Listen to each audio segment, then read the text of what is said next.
What's up, guys, and welcome to the Real Local People podcast. We're here today with someone who has a very interesting story. She runs a local business as a handy woman, not a handy man. It's called Her Services, and her slogan is, she'll do whatever your husband won't. So Angie, how's it going? It's going great. It's going great. Thanks for having me. I really appreciate it. No problem. And shout out to her. What's up? Absolutely. Well, tell us a little bit about yourself. How did we get to this point? To this point, basically born in Maryland, moved around a lot as a kid, ended up in Alabama, grew up there for majority of my life. Then we kind of just moved back and forth from Florida to Alabama quite a bit. Got about like 20, 25 schools on the record. So we moved. 25. Yeah, wow. I introduced myself a lot as a kid. Hey, how you doing? Hi, my name's Angie. So like walking into your house is like no big feat. Yeah. But then we ended up in Bama for quite some time. Parents got divorced, like every other kid does. Yeah.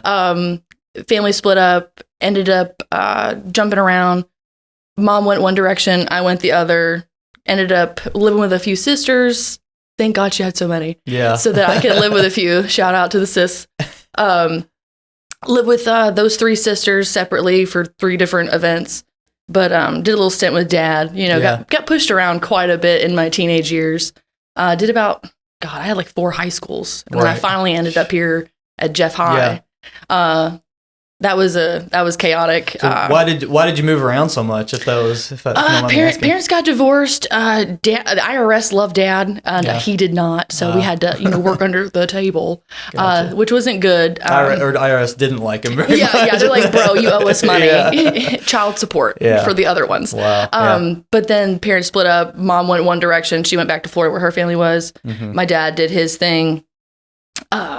They eventually both got remarried, did their whole thing, but that was when I wasn't a part of their lives. Dad wasn't really approval of my lifestyle, which I am a lesbian. Shout out to my wife, Carly. What's up? But he just wasn't really approving of that lifestyle, so we kind of faded off. He kicked me out due to that, and then I ended up living with my another sister. Spent about a year in a shed, living in a shed. That was a fantastic time. Really prepped me for the Marine Corps. Really got me just honed in. But then high school happened. I had to work more than attend school because I had bills to pay at 15, 16. Went through quite a bit there, and then had nowhere to go. I was living in a ruin of a trailer park, and it was just... life was passing me by, and I was getting, caught up in it at like 17, 18 and had nothing and nobody to call. So I made my final call to my sister that lived up here in Indiana, and she was a Marine, and so was her husband at the time. And I was already signed up with the recruiting station in Huntsville, in Alabama. And I got up here, got my life together. My sister's like, hey, you got to get your life figured out before you get a cell phone. Like, we got to get these things taken care of. And I was like, fine. Got into school, got my credit, graduated from Jeff High, and then like booted it back to Bama to get into the recruiting station, because female numbers are everything for a Marine recruiter. So I went back to Bama, and then they traveled me out to Parris Island. And that's just like how I ended up here, and then I did my stint in the military. Then, so how did I know there's a story around the reason for your short hair that was around the time that you were living with your sister, I believe. Can you tell me a little bit about that? Yeah, that was a rough time. I was 15, 16, and my sister has a lot of kids. Her last set was a set of twins, Megan and Mulaney. Mulaney was diagnosed at the age of 3 with terminal brain cancer. Mm-hmm. So that was a rock to the family. Plus, we lived in the middle of like nowhere, and we had to travel like every day for radiation and chemotherapy to Vanderbilt. Yeah. So that just took a toll on everyone. And then, there's older kids and younger kids dealing with that. And I was the youngest aunt. So, of course, I was an aunt since I was 7. So this one was I was 16 at this time, and she didn't make it, but she has blonde hair, blue eyes. I have Princess Belle's hair. Yeah. Well, I did. So she wanted to be Princess Belle for like Halloween coming up. And I was like, well, that's the least I could do is just go make a wig. My sister had cut her hair off previously, but she just went and got a like a clip-ins put in because she's like, I can't do the short hair. And I was like, ooh, no. So then I went good old Walmart because that's the only place you can get your hair cut in Bama.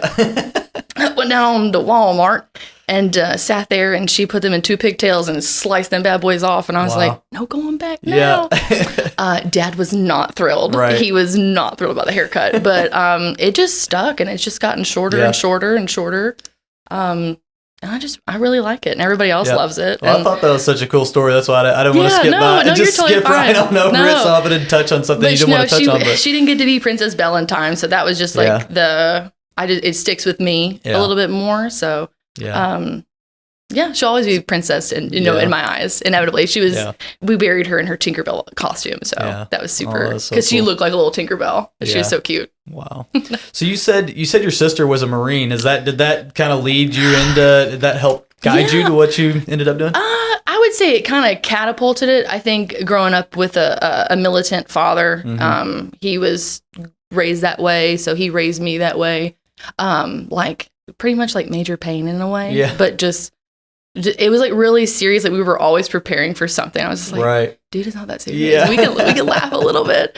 There's a lot of laughing. By the way, if you want to hire her, you get entertainment along with it. I promise. There's everything. If you want to burn some calories laughing, call me. No drinks allowed. I always make everybody choke. I'm like, I'm sorry. Don't drink during the punchlines. They'll hit you out of nowhere. Exactly. No, but what was your question? I'm so sorry. About your sister, following your sister into the Marines, or was that a reason for it? No, the pride in me won't let her follow in her footsteps.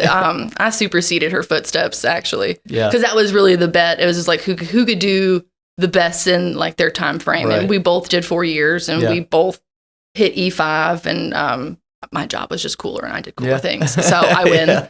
And but she was supply, and I was armor, so I fixed guns for a living, got to shoot and do all the fun stuff like that. But it makes, I miss it. I do, but my back does not. My back does not. No, so that's, I just think that's pretty crazy. So starting from probably age 14, 15, 16, you're basically on your own, fighting your way through, trying to get through high school and working and all those things. Made it all the way through, enlisted in the Marines. So right out of high school, graduated from Jeff, went in the Marines, right? Yep, certified psycho. So that's pretty wild. I mean, to be a woman in the Marines, I mean, what was that like? What was that experience like in the Marines as a woman? Period. As a Marine, period. I can't imagine doing it myself. So as a Marine, it's definitely you better be ready to be very prideful, as Carly would say. She's like, you're a little cocky. I'm like, no, not really, because I can cash those checks. That's the sad part. But what was your question again? I'm so sorry. Just what was it like? Just your general experience in the Marines as a woman. Chaotic. Definitely. After talking to a couple other service members that weren't Marines, they were like Coast Guard or whatever. I'm like, I was talking to a Coastie, and he was like, we only got gassed one time. I'm like, I get gassed every year. It's an annual requirement. Wow. What are you kidding me? I was like, no wonder we're so angry all the time. But I think that's the part of it is like now that I'm grown, not a teenager, and in the Marine Corps, I'm a little bit more grown and kind of can see like why they made us that way. Sure. Like you had to be ready for the impossible, the wars, be a different kind of person. all sorts of things popping off. Yeah, you have to be ready for that, and to get those people ready. You can't be happy. You can't be like, oh my God, I'm having a great day at work. I'm gonna go just like blow some stuff up. It's just like, no, like we've really got to get you just disgruntled. Like and that's what we were. We were always disgruntled, drinking problems, high nicotine, high caffeine, and just adrenaline junkies. And then we're just like, what's the next thing we're blowing up? What's the next thing we're shooting? What's the next, we don't want to do meetings. We want to do like, let's go dig holes. Let's go train in the rain. Like if you're not, it's just like the comforts of life are taken. Right. So like I always tell Carly, it's like my levels of comfort are down here. Like you can't make me as uncomfortable as they did. Right. So like, do you feel like your comfort level going into that point? I know you've had a rough life. I mean, coming in, you went through a lot of uncomfort. Did that set you up as the Marines being not easy, but maybe a little easier than your average person? I always found myself in a leadership position. I was a squad leader the entire time, boot camp. I was, I took the mission very serious. I don't know what that was about, but I think just being a 9/11 kid and seeing that, and then like when 9/11 happened, my sister was in Japan. She got her unit deployed, but she didn't because, you know, she's a lady. Okay. So it's just like that type of history, and you keep following it. And growing up Southern, like we were always raised to, you know, serve your country. So like me and like my childhood best friend that I grew up with in the trailer park, that man's got an infinity contract with the United States Army. That man loves it. And I was, shout out Frankie. What's up, man? No, he's out there in Kentucky. He's done his recruiting thing, done his combat stuff. Yeah. I mean, he can't be more proud of proud of the guy, but that's just like how we grew up. It was just, you do for others and you protect the weaker ones and you look out for that. And that's just like what the Marine Corps' whole family dynamic was like, you look out for your brothers and sister. Yeah. And that's just like something I didn't have growing up, is like someone to look out for me. Right. So when I joined, it was like, oh shit, I got I was like, oh, I got a big brother, I got a big sister, that type of thing. And it was like someone actually had your back. Right. And like someone, when you called out, there was going to be a gaggle of guys coming for you. So that was just a huge change. It filled some holes for you in a way, for sure. like just things that you needed in your life that... Do you, but like, to answer your question, like, but my lifestyle definitely set me up for that. Like, boot camp, man, them drill instructors, they just want to make you cry. Baby, I'm not crying. Right. Like, you're going to IT me for 8 minutes. Once this 8 minutes is up, I'm going back on the line. I'll see you in another 16 minutes. Yeah. You can't hit me before chow. And it's just like, it's just those things. Like, I had the mental capacity for it. Like, that's what they tell you. Boot camp's not physical. It's all mental. If you can handle a mental game, you can make it. But I mean, first night, I'll never forget girl screaming, crying, and just peeing herself. Really? Standing there on the line. Like, we ain't even started. Yeah. The lights just went off. Like, that was it. A lot of those fall out immediately? Yeah, she was like, I have anxiety. Snatched, never saw her again. Gosh. In the middle of the night, I was like, all right. Makes you wonder why somebody would even attempt it if you know you had anxiety. Gosh, you got a lot of folks calling for their mama, a lot of folks calling out, just, screaming, crying in their sleep. It's right. And you're just like, wow, man, I'm getting 3 square meals and a hot bed. This is nice. Yeah. This is great. This is a Hilton, right? Yeah, I'm like, I don't have to worry about food. It's going to come to me. You feel like that ever got you in trouble? Like that, in the sense that your instructors and stuff want you to be more uncomfortable than you were? Like, did it? One did, but that was her job. Her job was to just absolutely make your life miserable. Yeah. But there was one drill instructor that it's like everybody was like deathly afraid of her, but I think I kind of was her favorite. Right. Because I remember at graduation, she pulled me into her squad. I remember she's like yoked me up and she like slammed me into her squad and she gave me my EGA. And that's like a big ceremony. Like you do a 19-mile hike back. Wow. You're up for 3 days. Like you're just miserable. And then you hike back to the statue at Iwo Jima, and then they present you with your eagle globe and anchor in your hand, and everybody's, falling out. They're like losing their teeth, like just falling out. Yeah.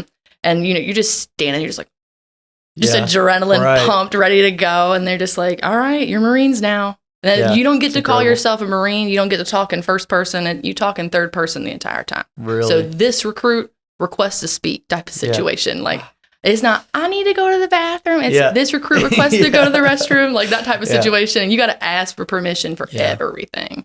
That's awesome. So it's crazy. I always say it's awesome. That's crazy to hear. Yeah. But so what did you do in the Marines? What was your role? So I was a 2111 small arms repair technician. That is not what I signed up for. My contract said welder. Yeah. And then, I ended up being a small arms repair technician. The welding school was right across the street, which really made me upset, but that's fine. Because I welded in high school, and that's what I wanted to do. And, of course, the recruiter's like, yeah, well, you can do whatever you want. You scored high on the ASVAB. Yeah. I'm like, yes. Because, we didn't have money for the SATs. Right. We're not planning for that. Right.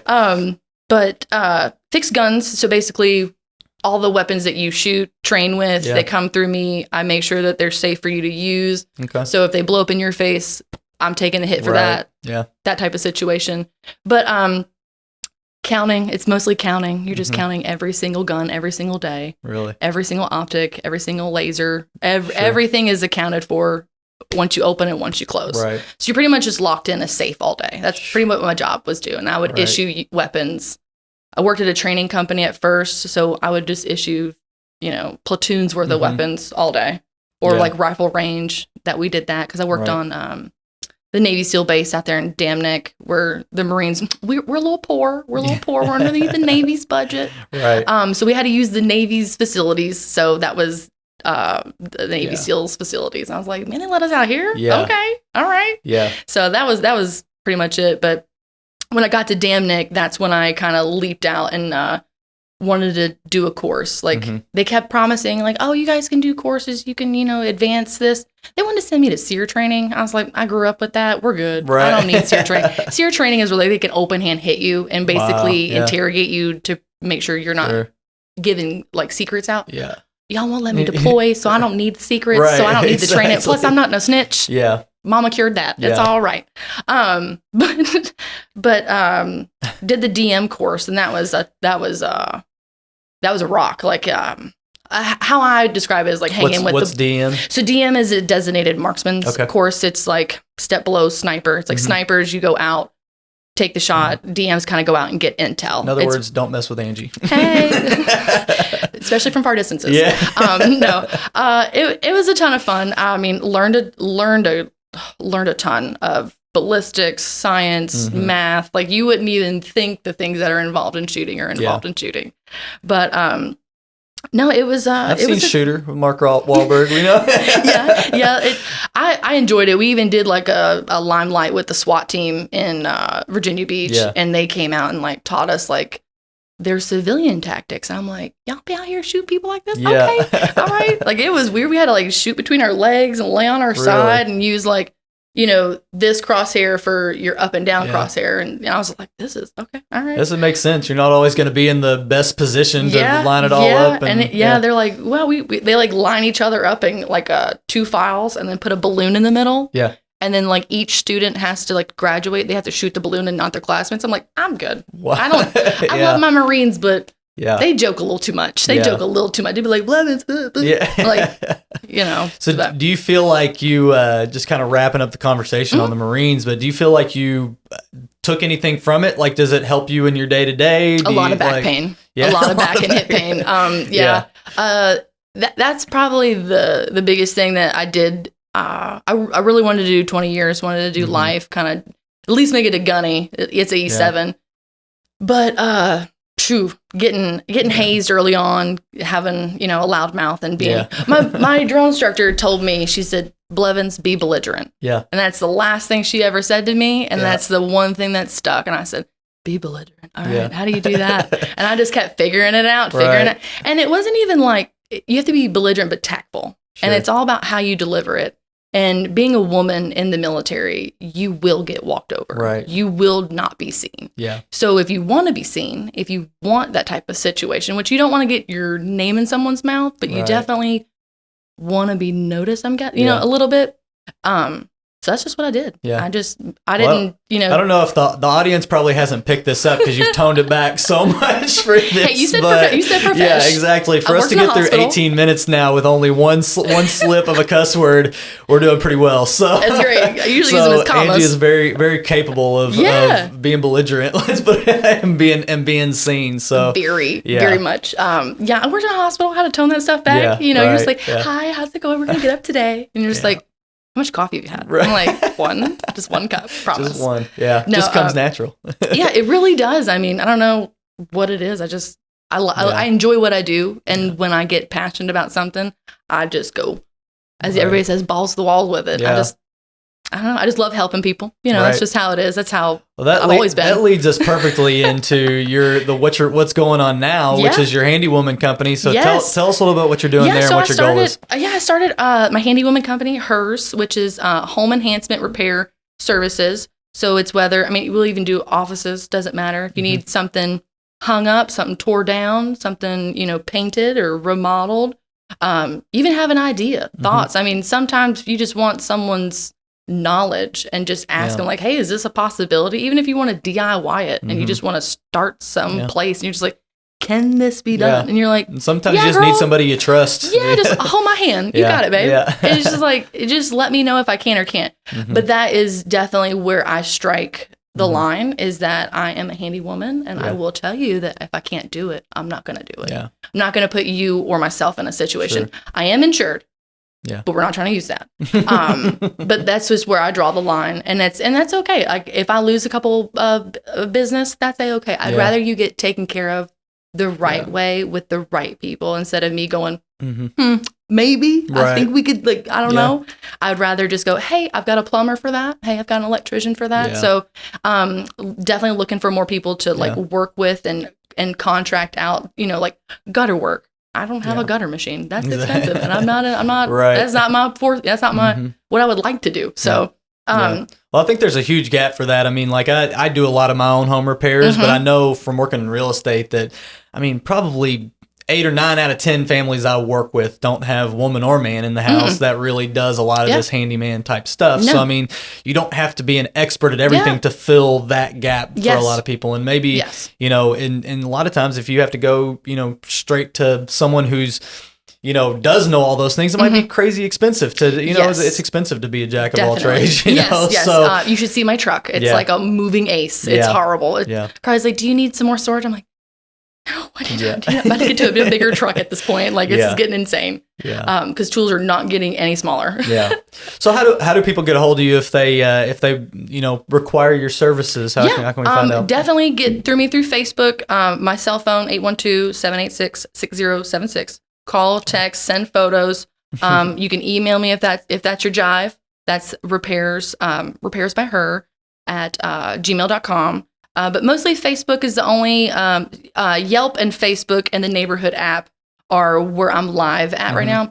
Having a little bit of a problem with Google. Google, I don't know if you're listening, but it'd be really nice if you guys could just activate my account. I'm getting hit with deceptive content chronically, and this is, and you can't call anybody. So, sorry if you're trying to Google me. My Yelp will pop up when you Google me, but not my Google. I apologize. Well, we'll try to put links and everything in here to make sure people can get a hold of you. And if you want to just get a hold of me, I can make the connection as well. So if you're looking for somebody, I know people always are, because it's just one of those things. It's a shortage, and honestly, I can tell you from the real estate industry, we don't want to share those people a lot of time. And then, like, especially for the real estate agent, your inspection repair request. I know there's a whole bunch of like small stuff that you just can't even find a contractor to do. Hit me up. I've seen the paperwork. I can read it. I know what we're looking for. I know what, you know, the VA is looking for, appraiser's looking for, that type of situation. So if you've got questions or need anything real estate wise, holla at me. Absolutely.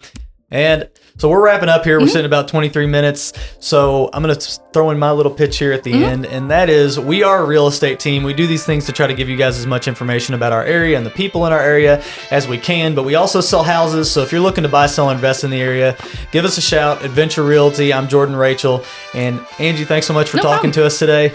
And it's been great. Thank you. Thanks for having me.